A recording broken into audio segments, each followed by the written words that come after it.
Do you want to know the single best way to grow and scale your brand? If you do, then you're in the right place. Welcome.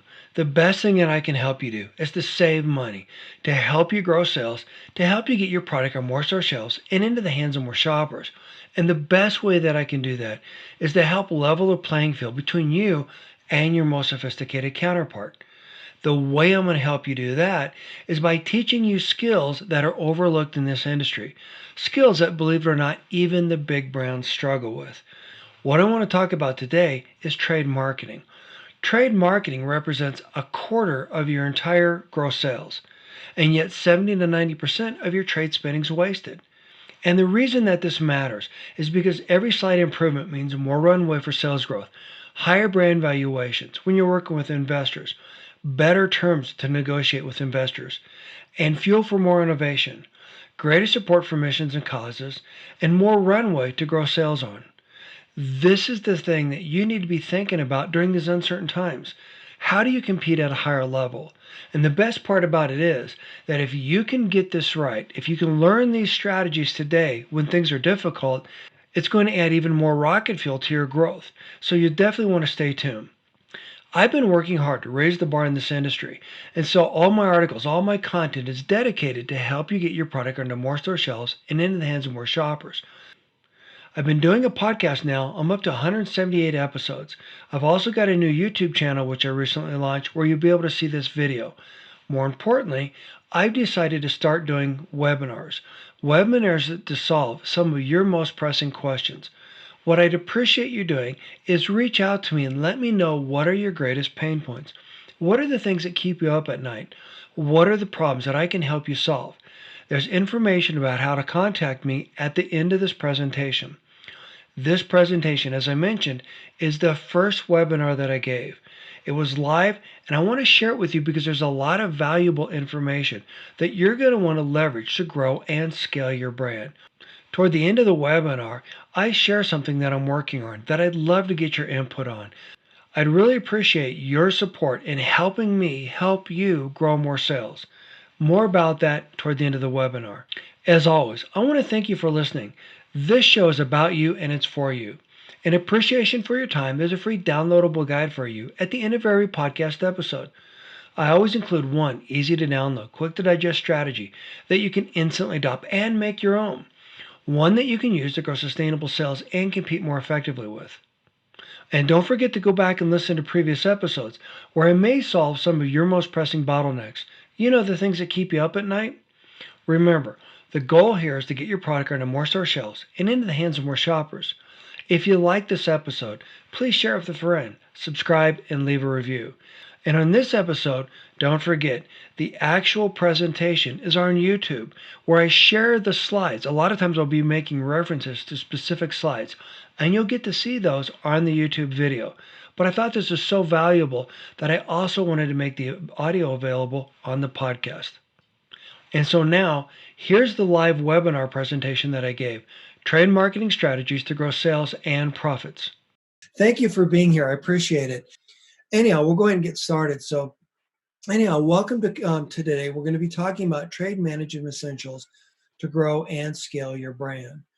And one of the reasons I want to talk about that is that because of all these uncertain times that we're in right now, a lot of brands are struggling to figure out what do they do next? How do they succeed? How do they compete more effectively? And the best way I can help you do this is by helping you better manage your trade management. Now, your trade management is everything that you spend to get your product in the hands of a consumer. So first of all, let's start with a couple truths. First of all, people still need to eat. Two, healthy food is the best defense against any virus or any disease. Your customers need you now more than ever. Think about it. Customers want healthy products that can help support them through this and any other situation. Retailers also need you now more than ever. And the reason they need you is because they need your products on their shelves. They need you to help drive traffic, profitable traffic in their store. So there are a couple key terms that I want to share with you. One, share of wallet is everything that's on your list. What are you going to buy when you go to the grocery store? What are the things that you're looking for when you go into a store? So if you think about it, Let's say you have $400 to spend on a month. Well, the goal for every retailer is to try to get you to spend all of those $400 in their store and not invite you to go to their competition. And the other term I want to have you make you aware of is market basket. Market basket is the sum total of all the dollars that you spend as you leave the store. Now, the reason that this is relevant is because the customers that you attract are going to be far more valuable to the retailer than other customers. Therefore, your ability to drive sales in their store is not just limited to your item alone, but rather all the items that people buy when they buy your product. We'll talk about that about that in a minute. 80% of the natural brands fail within the first year, and I'm committed to change it. And that's why we're doing this today. Retail is a marathon, not a sprint. So we want to help you plan for sustainable long-term growth. So why are we here today? Well, first of all, there's a lot of uncertainty, especially today with what's going on with Expo West being canceled and so on. But more importantly, we want to help give you a bright future. And part of that bright future is giving you the confidence to be able to make the right decisions to grow and scale your business. Status quo today is fear. A lot of people are fearful of what tomorrow is going to look like. So we want to help you with that by giving you the strength that you need to be able to support your business and be able to help you grow your business. A lot of people, a lot of business owners have anxiety. What are they going to do? How are they going to get their product on the store shelf, etc.? That's why we're here today. So we're going to help give you that calm, that sense of calm that's going to help you keep focused on what you're doing. A lot of stress in the industry right now, how brands are going to survive. We're looking for different strategies to get on retailer shelves. I've got a lot of strategies that are going to help you. So that all begins with a solid plan. And we'll get more into that in a minute. And then, of course, overwhelm. So there are a lot of brands that are feeling overwhelmed today, especially with everything that's going on. So we want to help support you. We want to give you the resources. Like I showed you a minute ago, all those resources are on my website, the podcast, the YouTube channel, the courses. They're dedicated to help you get your product on more store shelves and into the hands of more shoppers. I put together this short video that kind of helps illustrate why we're here. 25% of your brand's gross sales are tied to your trade marketing, and yet over 70% of your promotional spending is wasted or ineffective. Trade marketing includes everything required to get your product on store shelves and into the hands of shoppers, including online. Retailers demand promotions and shoppers expect them. Maximizing your trade marketing ROI means more runway for sales growth, fuel for more innovation, and more. Managing promotions is challenging. Even big brands struggle with this, but you don't have their deep pockets. Your survival depends on you getting this right. You're tired of feeling like an ATM machine and wish you could scale faster. You know in your heart that the tired strategies everyone else uses won't help you stand out on a crowded shelf. The light bulb goes on. Learn from CEOs, industry thought leaders, and founders who candidly share their insider secrets and advice with you. Now you have an abundance of tools to manage your trade marketing. Retailers now look to you as the category leader because of your proven ability to drive sales with your brand. Now you have the skills to confidently grow and scale your brand. The future looks bright. Visit Brand Secrets and Strategies today. And with that, now we'll get into the presentation. And the reason I wanted to share that is because that helps frame what we're going to be talking about today. If you don't know who I am, my name is Dan Lohman. I've had the privilege of working with brands from pre-revenue all the way up to multi-billion-dollar brands. And one of the things that I've been able to help those brands do is grow and scale. I'm also the first person certified at the highest level of category management proficiency. And on this chart here, you can see what that covers. I've also had the unique privilege of working with unlimited resources when I was working for Kimberly-Clark and Unilever, et cetera. And while working with those brands, I developed a lot of innovative strategies around trade marketing that are still in use today. In addition to that, I also used to work for Spin. So if you've ever seen their distribution tracker, I'm the one who created that. And I created that to convince them to start selling retailer and store level data. In fact, from what I understand, they're still selling it. But the point of that was before, brands were blind to what's being sold on a retailer shelf. So I want to leverage those strategies to help you get your product on more store shelves and in the hands of more shoppers. Now, I've been the keynote on a lot of different events, and this is what brands tell me when we talk about trade marketing. Why do brands promote? Well, retailers and distributors demand them and shoppers expect them, and that's true. However, there are better ways to spend your money to drive traffic into a store. Everyone is doing it. Well, yeah, that's true, but it doesn't necessarily mean that you should be doing it at the same level. And we'll talk about various strategies to help you identify which are the best promotions and which aren't. And then I was told I had to do promotions. Well, everyone's going to tell you that. But the reality is that everything's negotiable in this industry. And you can leverage the insights that we're going to be talking about today to decide which promotions are best for you. And then you're also taught that this is the only way to get customers to buy your product. And nothing could be further from the truth. Mainstream brands and retailers will tell you that the only way to get your product in the hands of a consumer is to discount it heavily. And that is not true. If it was true, then decadent and luxury items would be declining in sales, and they're not. So, the reason I wanted to highlight this is I want to give you the power, the leverage to be able to drive sales on shelf by choosing the promotions that are best for you. And I'm sure you've heard a lot of other answers as well. But the real answer is to introduce your brand to their new shopper. In other words, if I was going to buy your product anyhow, and I walk into a store and you've got your product promoted, well, that's great. That benefits me. But it's not necessarily the best thing for your brand. So we'll talk about some strategies around that. I want to start the conversation or reframe the conversation around the customer journey's change. Customers have literally unlimited choices as to where they spend their hard earned money. So we need to do everything in our power to make it easier for customers to find and buy your product. Retailers have all the power. I want to challenge that myth that retailers have all the power. The reality is, retailers need you as much as you need them, and you'll see why in a minute. Retailers generically don't make anything. What they do is they sell other people's stuff. What they do is they try to squeeze as much margin as a small sliver of space that your product takes up on their shop. Retailers sell real estate in the form of the space that your product occupies, that small sliver of space. Retailers cannot possibly be experts in every item they sell and in every category that they're in. So they need your help. Retailers need brands willing and able to help them drive sales. And this is where you come in and these strategies we're talking about today. Brands need to be experts in their products and in the competitors' products, as well as what are the trends in your category.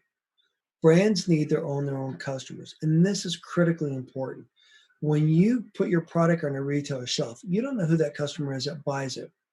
I have strategies that I talk about here and on the podcast, etc., that'll help you own your customer, and that's critically important to your survival. And we'll talk about that more as we go on. Brands and retailers need to work together. In other words, they need your help as much as you need theirs.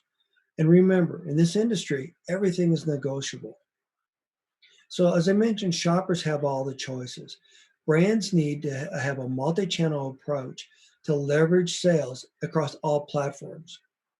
One of the things I think is extremely important, the reason I'm sharing this is because this is a point that I don't think is getting across to a lot of the mainstream retailers. Yet, this is your strongest argument when working with a retailer.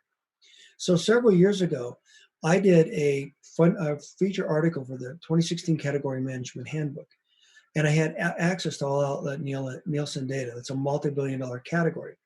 So back then, total food sales were up 1.9%. Total natural organic sales were up 11%. Natural organic sales represented only 7.7% of that multi-billion dollar pie. And yet total food sales in the absence of natural organic will not only be up 1.2%. So let me drive this home. Total US dairy sales were up 1.5%. Total organic dairy sales were up 12.1%. Total organic dairy represented only 9.8% of that multi-billion dollar pie. And yet, in the absence of organic dairy, total dairy sales would only be up 0.5%. Now, the reason this matters is because it's that small sliver of the sales, of organic sales, that are driving sales across every category. Now, the reason this is relevant is because this is even more relevant if you're dealing with plant-based, gluten-free, etc. So the point is that these are the trends that are driving sales across every category. Therefore, retailers need you more today to help drive profitable sales in their store. Now, this all begins with the customer, and that all begins with consistent brand messaging.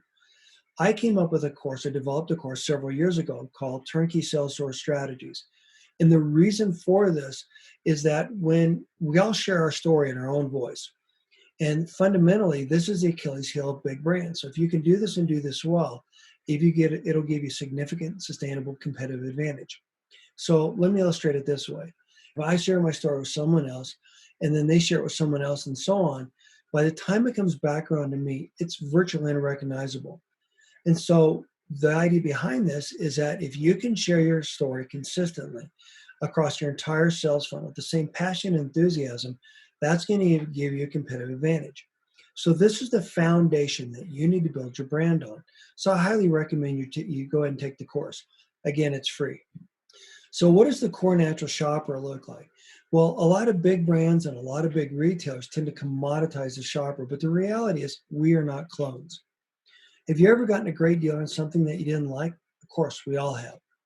Committed natural shoppers do not settle. They want what they want. So how well do you know your core shopper? And that goes back to this course. So when I was learning about this industry, about how to identify the customer, it was female, had a household, 2.3 kids, etc. You need to know your customer a lot better than that. For example, are they college educated? Do they have kids? Do they love to hike? How socially active are they? How much of their purchases do they get from online sales? The better you know your customer, the better you're able to leverage that as you negotiate that when you're working with retailers. So what is trade marketing?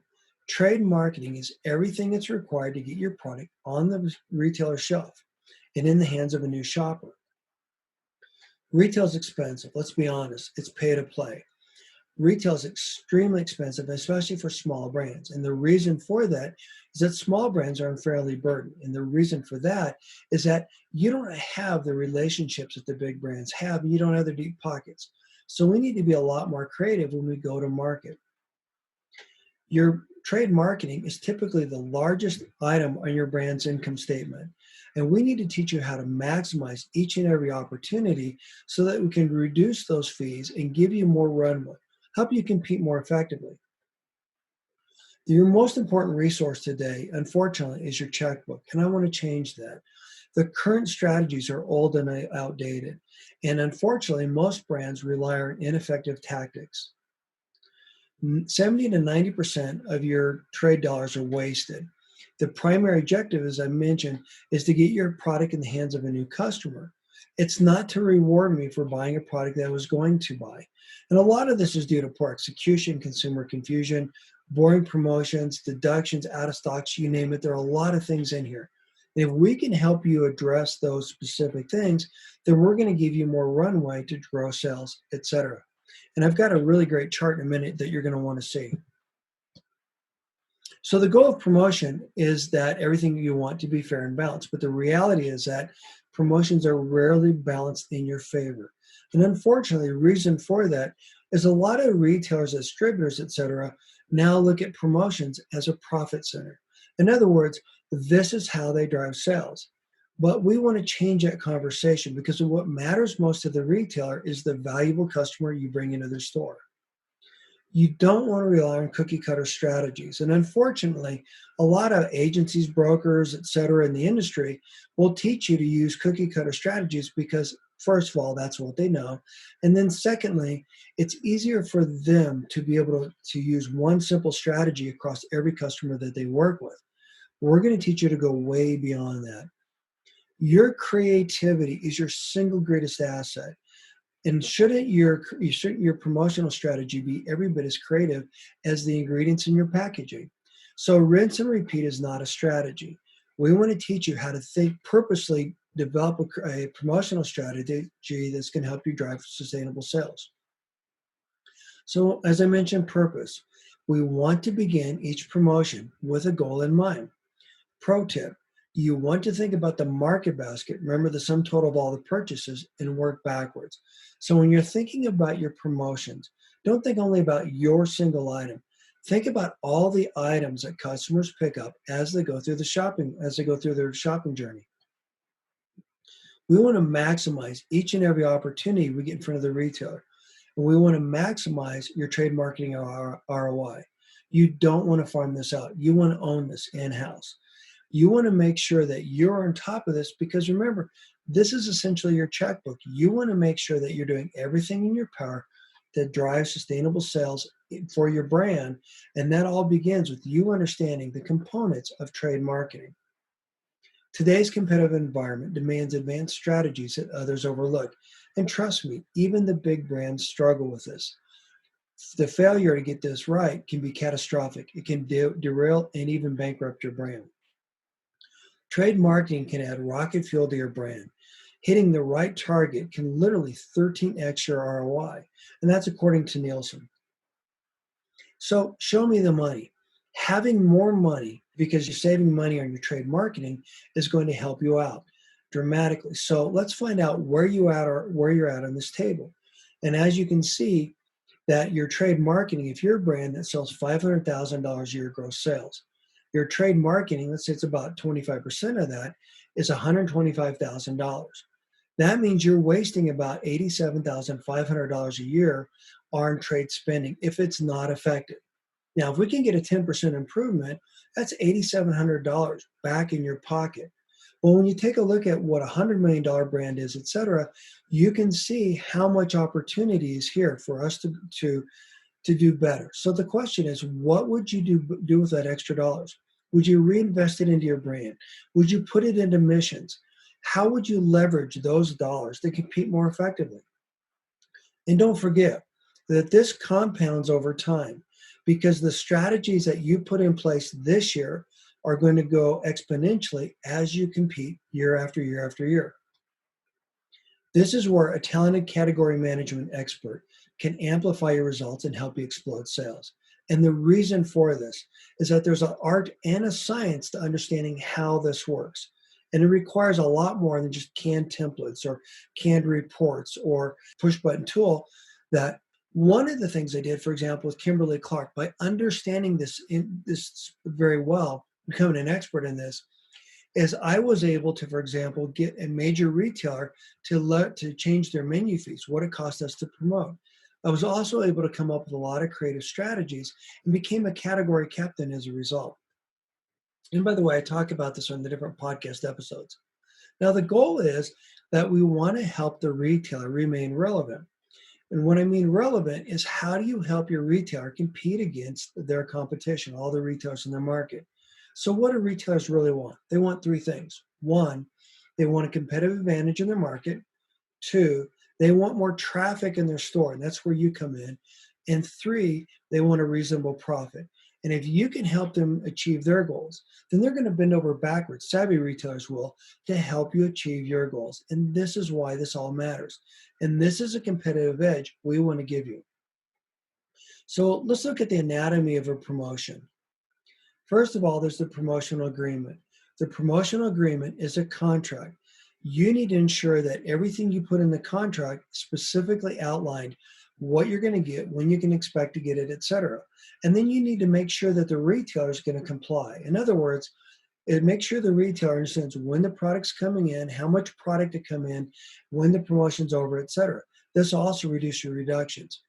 There are a lot of retailers that will unfortunately put promotions out there that they won't set up or they won't manage the way that you want them to. So they'll start the promotion early or late and they're forward buy. And again, this is very costly to you. So you want to be on top of this. You want to manage that. The next thing is you want to have a promotion schedule. You want to have a well-communicated, well-executed presentation or plan that you can leverage with the retailer. And you want to use a scorecard to manage and evaluate promotions. I've got a great example to share with you on that. And in the course that I've got about trade marketing and broker management, I've got a section on how to leverage scorecards to better manage your brokers, better manage your internal and external teams, and better manage your promotions with. You never want to pair and scam. Promotions should always have a degree of accountability. You want to make sure that you're getting what you pay for. So when you give a distributor or a retailer a chunk of money and you don't know how well that promotion's executed, well, that's a waste of money. You don't know if you're getting your bang for your buck. And so that's the last thing you want to do. You want to make sure that there's some sort of compliance on the retailer's point of view, from the retailer standpoint. You want to roll up your trade marketing to a unified brand strategy. Why the rinse and repeat is not a sustainable strategy? Because that's what everyone else does. In other words, this is what I did last year, so this is what I'm going to do next year. And it's easy for a lot of brands to do that because it doesn't take any creativity. This is your opportunity to go back and look at each promotion and think, well, did that work? How do I tweak it? How do I make it better? Your promotional strategy has to be unique as your brand. Mentioned that a minute ago. Your promotional strategy should be very specific to what's unique about your customer. The powerful unified voice. Remember, we talked about again the game where I tell your story, etc. A lot of brands, unfortunately, don't have a solid promotional strategy, so they don't communicate that accurately throughout their entire sales funnel. You need to leverage your promotional strategy to make sure everyone's in lockstep. And then the importance of having a well thought out promotional strategy. A lot of brands look at this as an afterthought. Remember, this is the number one item on your income statement. You need to be thinking about how do you set up your promotional strategy? What do you want to achieve, etc. Retail execution. That's a cornerstone of every solid strategy. You don't want out of stocks. You want a well thought out strategy, and that's going to give you a competitive advantage. And then how to leverage your promotional strategy at retail. You need strategies that others overlook. And the benefits are that this is going to help you stand out on the crowded shelf. This is going to help you give your retail partners what they want. Remember, that's ultimately what they're looking for. The benefits to overall market basket is where you start. And the reason you want to start is because a lot of items, a lot of brands, remember, are focused on a single item. You want to think about the entire market basket. You want to think about, do you have a butter? Well, then you want to promote with a bread. You want to promote with a cracker. Do you want to promote with a cookie, etc. The point is, think about what the customer buys. And you want to leverage your strategies with different brands. Bring them into your promotional strategy. You always want to consider the customer first. How do they shop the category? How do they shop your brand? When they buy your brand, what do they buy next, etc. Shoppers rarely purchase a single item at a store. And this is fundamentally important because a lot of brands don't think about that. Co-promoting can dramatically boost your sales. And what I mean by that, for example, I see that Megan's here. So, Megan, if someone's promoting your butter, then you want to make sure that you're promoting a bread at the same time. And you want to co-promote so that you can leverage that across both you and your partner at your company that you co-promote with. And the reason you want to do that is because you want to be able to leverage not only their dollars to help reduce your trade spend, but you want to use their customers to help boost your sales, to bring their customers into your franchise as well. So price is not the first consideration. Remember, we talked about customers are interested in healthy quality products. And you want to start from the end and work backwards. Think about what does the customer buy and then work backwards. What's in the shopping basket? And you want to build your promotional strategies that reflect the way the customers shop. You want to use leverages to gain a competitive advantage. Most brands are reactive and not proactive, as I mentioned. You want to put together a strategy well out in advance so that this isn't something that you're reactive to, so this is something you're proactive to. So you've got your strategy in place, you know how much product to get out to each retailer, etc. You don't want to take this for granted, as I mentioned. You don't want to farm this out. You want to commit to being an expert in your trade marketing strategy. You want to make this a priority and you want to revisit your trade promotion strategy often. You want to make sure that you tie your trade marketing plan to sales and marketing. A lot of big brands, what they do is they have siloed approaches to the way they do things. This is their Achilles heel. You want to bring everyone in that's involved in your trade spending, everyone from planning and executing everything, so that they're all part of the conversation, so everyone's in lockstep. You want to make sure that you have a collaborative, cohesive team that you can leverage as you execute your strategy. And again, this is going to give you dramatic, significant, sustainable competitive advantage. You want to co-promote and you want to dual merchandise. When I say dual merchandise, if you have a promotion that's on shelf during the week, you want to try to leverage a promotion that is maybe in the front of the store or something like that. And if you've got a solid relationship with a retailer, sometimes the retailers might even give that to you if you can help them understand the value of the customer that you bring into the store. So I'll give you a real quick example. One of the things that I was able to do successfully is to have such a strong relationship with retailers that they would allow me to put incremental displays up for the weekends, etc., that I didn't have to pay for. And the reason they did that is because they knew that I would deliver on a high level, that there would not be any out of stocks, that I'd make sure the product was well turned, well maintained, etc. And that gave me an incremental opportunity to help them drive more shoppers in their store, etc. So, how often do you promote? Well, it's a little bit of a loaded question. You've got to understand the dynamics of your promotional strategy. What are you trying to achieve?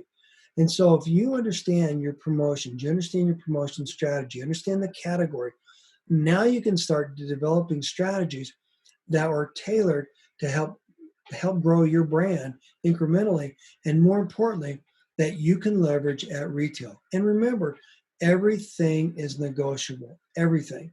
And if you can leverage your strategies here, this is going to help you. So, what I mean by everything is negotiable, if the retailer comes to you and says, you know what, I want you to promote 12 times a year, and you look at your budget, you know your numbers, and you know you can't do that very well. And you go back to them and say, you know what, I can't do 12 times a year, but I'll tell you what, I can do 5 times a year, and I can do a lot deeper than you've asked, and I can integrate my social media and everything else into that. Then they're going to respect the fact that you're coming to them with a strategy. And at the end of the day, if you can help them drive more traffic in their store, more profit in their store, and help them gain a significant competitive advantage, then it's a win-win for both of you. So don't be afraid to have a strategy that you can leverage with your retail partner that'll help them see the benefit of your recommendations. And remember, you can't hit a target that you don't aim for. Make this a priority. Know what you're shooting for.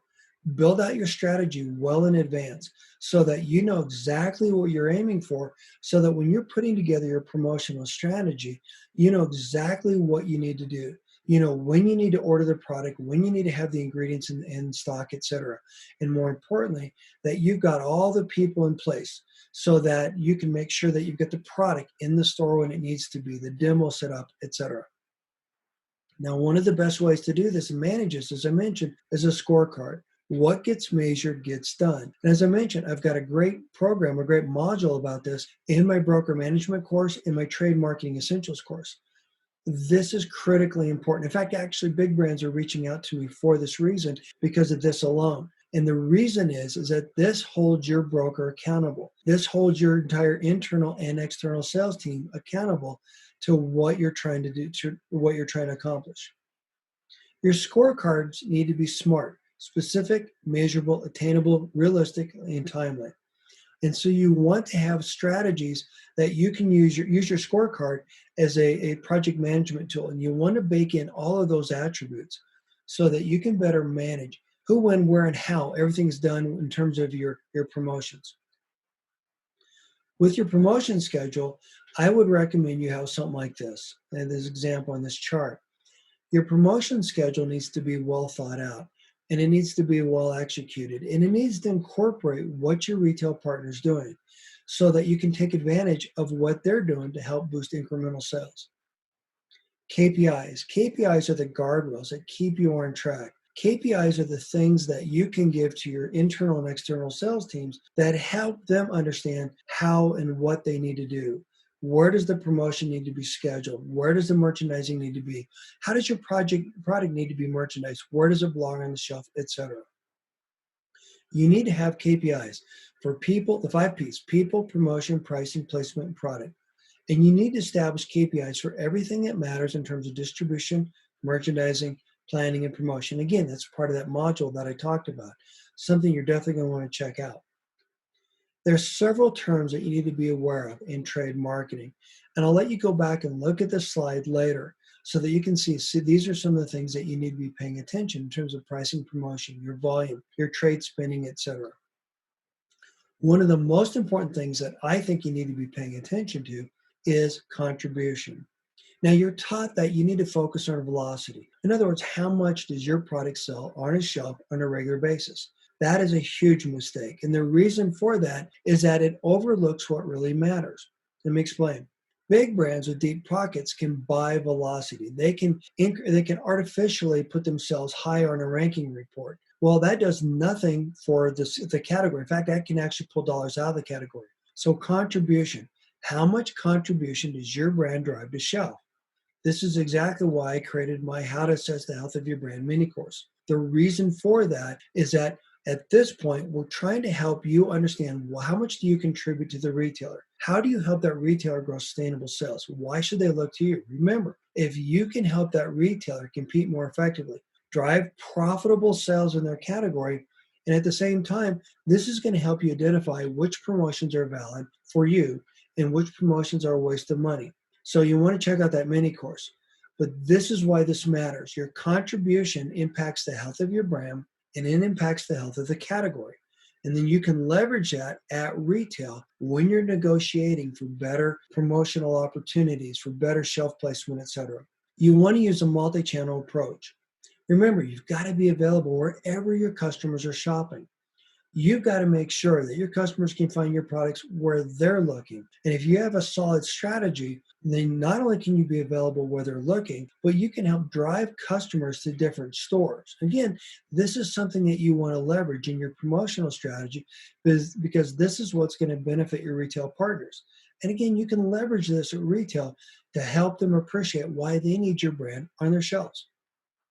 You need to have a solid digital strategy. A robust digital strategy is where you can invite and create a community around your brand online. And this is important because there are a lot of benefits to having a community. If all the retailers went away tomorrow, who would you sell your product with? I've been seeing that for years. Obviously, I didn't realize we're going to be in the middle of a pandemic, but that's effectively what's happened. And that's why a lot of brands are anxious today. If you have a community around your brand, you own your customer. And now you can leverage that customer to drive sales on your own site, in Amazon, on Jet, with any retailer, etc. And more importantly, you can leverage that community to help you innovate and help you decide what are the best products that you should be coming up with. And you can leverage that to get more ROI out of your ROI. And I talked about that on the podcast, in the mini courses, etc. You want to leverage your trade promotion with your retail partners. Ask them what they're looking for. What are their goals? What are they trying to achieve? Ask them to help you help them guide sustainable sales with their promotions, with your promotions. In-store demo strategies are one of the best ways that you can leverage your promotional strategy. One of the things that's overlooked, and this is why you need to do this effectively, is that you have an opportunity to have a one-on-one conversation with a future customer. You need to know everything about that customer. You get a chance to talk to them and find out why they choose your product over another product, what their likes, dislikes are. This is valuable information that you can use in your selling story. This is a free mini course you definitely going to want to check out. Essential in-store marketing customer first strategies. Check this out because this strategy will give you everything you need to know to maximize each and every opportunity. Again, this course is free. So why does this matter? Increased distribution and preferential merchandising. Efficient trade spending. You get to maximize each and every promotion.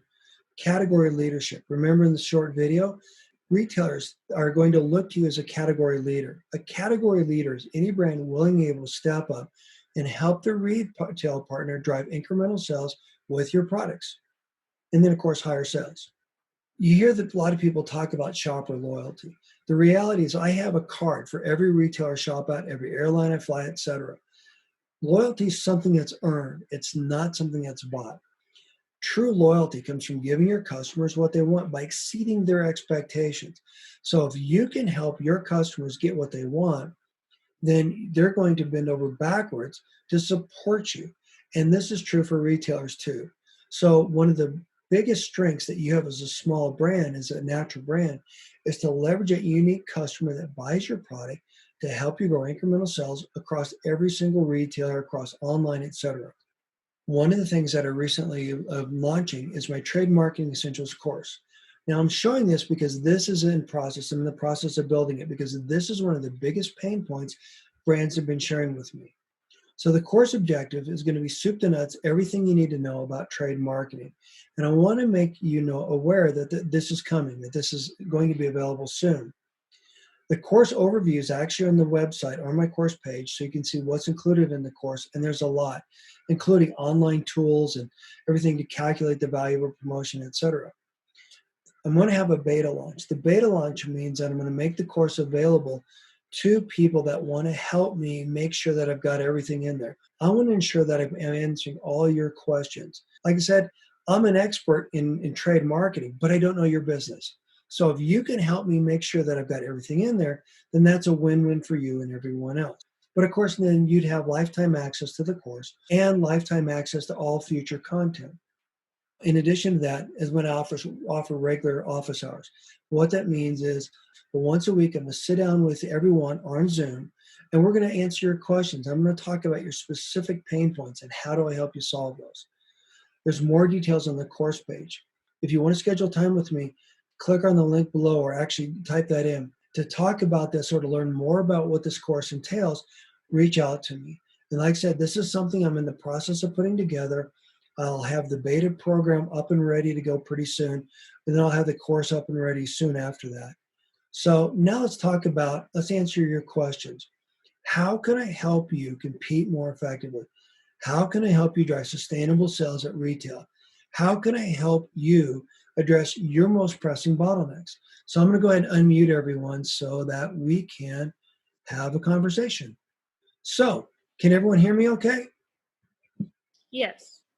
Cool. Okay, great. Thanks. So, what questions can I answer for you? I have a question. This is Meg. Not all retailers function with a contract or a promotional agreement. So how do you, especially a lot of the smaller independents, how do you address that to hold them accountable? Well, that's a good question. A lot of times, what I've done in that situation is you give them a contract anyhow. In other words, here's what I'm going to do. Here's my agreement. And you help them understand the benefit of your strategy. Let me explain. if we if you and I go into business and something goes south, and there's going to be a lot of hurt feelings about who did what or who didn't do what or whatever. So if you help the retailer understand, here are the objectives I'm shooting for, here what are the objectives you're shooting for, you bake that in there, and you communicate clearly that this promotion will work best if you bring the product in on this date, if you run the promotion at this time. If you help them understand the power of what you're bringing to them, a strategy that's going to help them execute, then they're going to be more apt to listening to you. And Meg, to your point, great question. This is where you go from being another brand or another product on their shelf to become a valued resource to them. So that at some point, if they have an incremental promotion that someone gets out of, someone doesn't show up or someone doesn't put their product on the shelf, this is where they reach out to you. Does that help? Sure. Thank you. Anytime. Any other questions? I have another question.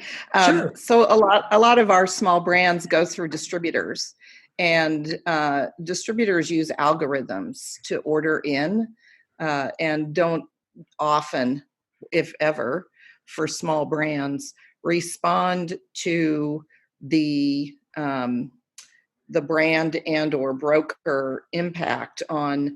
So I'm going to run a 4-week promotion, and it's going to be buy two get one free. I expect 3 to 4x lift. I don't want to have out of stocks. Can you order extra product in? I will tell you, with distributors, it's almost impossible to get them to do that. It is. And I'm glad you brought that up. This is one of my biggest frustrations. The reason distributors, let me back up even more. So when I started in this industry many, many years ago, I'm going to date myself, mainstream was the same as natural is today. In other words, we all went through distributors, et cetera. Because of the inefficiencies and because of all the issues that you're talking about, distributors went by the wayside. And the reason for that is because we all went to consolidated retailers, consolidated buying, et cetera. But the moral of the story is that at the end of the day, they're in business to support your customers, they're in business to support the retailers that support your customers. So here's how you do that. You need to know your numbers. How much product sells in each store to the best of your ability? And you go to the retailer and use what I would call a pull strategy. In the pull strategies, you tell the retailer, here's what my product sells on a regular basis. Here's what my product sells when I promote it. Here's what it sells when I promote it with a display, even more. And then you help the retailer understand how much product they need to bring in. So back to your original question, if you can ask the retailers order the right amount of product and then have the retailer go to the distributor and say, this is what I need. And that's the way you address that. So the point is, and I talk about this a lot, you never want to hand the keys to your brand to anyone else. And that's effectively, unfortunately, what we do in Natural. We tell brands that they need to hand their keys to someone else. Going back to what I said a minute ago, the reason that big brands go directly to the retailers is because they no longer hand the keys to anyone else. They're in control of that relationship. They've got that one-on-one relationship, and it's a partnership. So, for example, when I worked for Kimberly Clark or Unilever, even though I was paid by Kimberly Clark or Unilever, I was acting as a third-party consultant on behalf of the retailer to drive sales in their category with our products. And as a result, that partnership enabled me to have a better relationship with them so I could tell them, this is what you need to be successful. This is how much product you need to have in distribution. In fact, one example I love this example, is one time a retailer allowed me to promote, they have complete control over a promotion. And I said, this is how much additional Kleenex facial tissue you need to bring into your store. And by the way, this is cold and flu season. This is when this matters, et cetera. And I was able to show them what the incremental foot track would be, how we were going to drive sales of their store. And I was also able to tell them, this is how much an additional soup you're going to need and so much additional other products you're going to need to support that. And that's all because I understood my customer and I understood the business and I understood the retailer. Does that help? Sorry, I was muted. Yeah, my experience is that, I mean, even dealing with someone like Albertsons that utilizes KeHE, they couldn't override KeHE. It's ridiculous. So that's why I asked the question. I mean, in principle, yes, but in practicality, small brands have less ability to, especially with KeHE. You do and you don't, and you're absolutely right. And that's one of the biggest challenges. And some retailers are really difficult, and some retailers are great. And so you do the best you can. Now, here's another thing you might want to think about. If you're in a market and there's retailer A, B, C, and D, and retailer A is really difficult to deal with, they're not going to bring the product in, they're not going to support you, well, put your efforts in retailer D or C or whatever.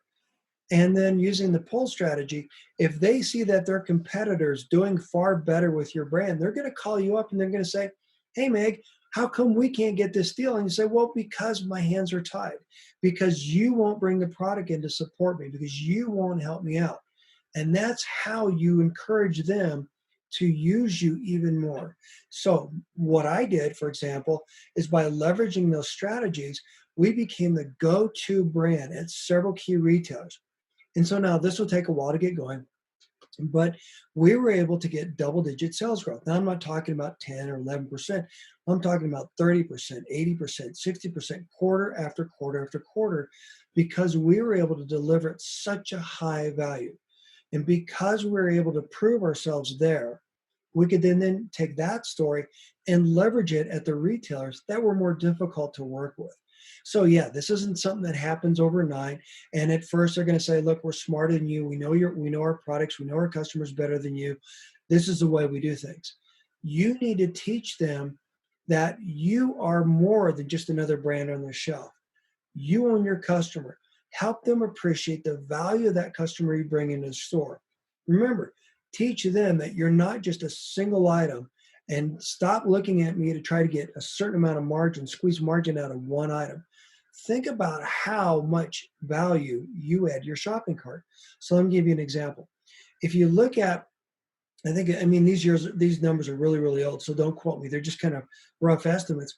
Way back when I worked for Kimberly Clark, if a customer went into a regular food store, their market basket ring was about $6. And this is a long time ago.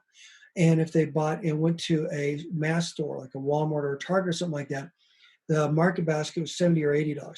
If they went to a club store, the market basket was like $130. If they put Kleenex facial tissue in the market basket, then that would grow the market basket exponentially.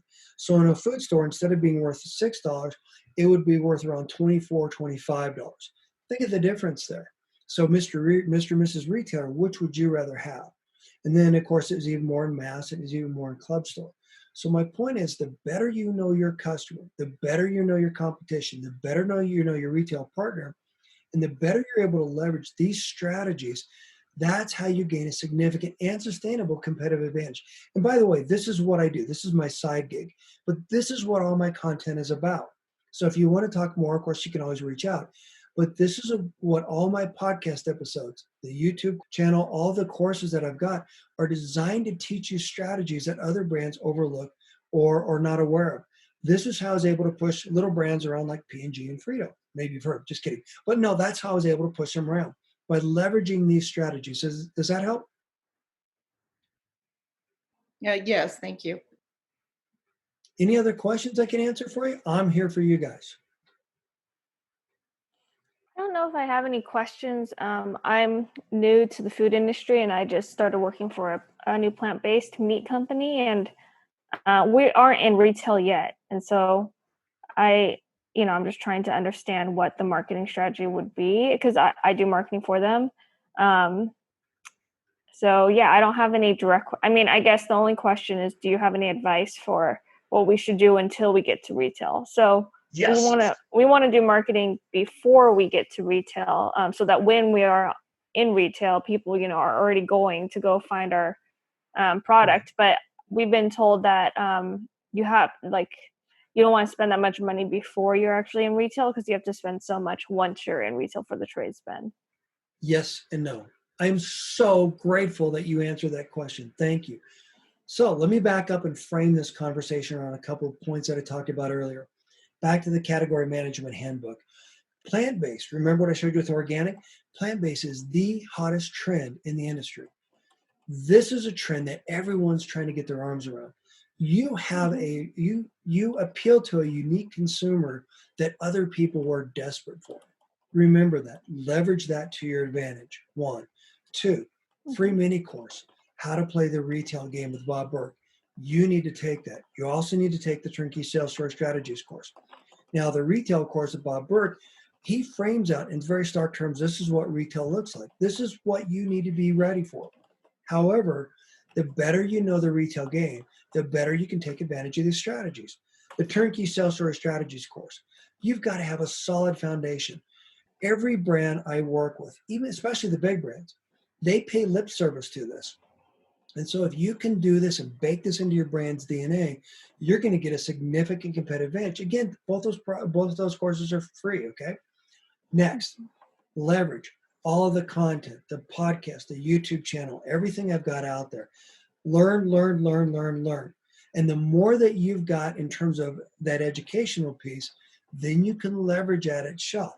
So for example, Beyond Meat was on one of the podcasts, and he flat out shared that, hey, we don't pay slotting. And the reason we don't pay slotting is because we don't have to.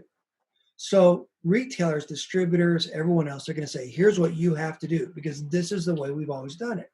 And you can say, I don't think so. Here's our customer. Here's how our customer shops your store. When my customer buys plant-based products, they buy more of whatever in the store, okay? You're allergy-free. Think about all the different attributes that you speak to, okay?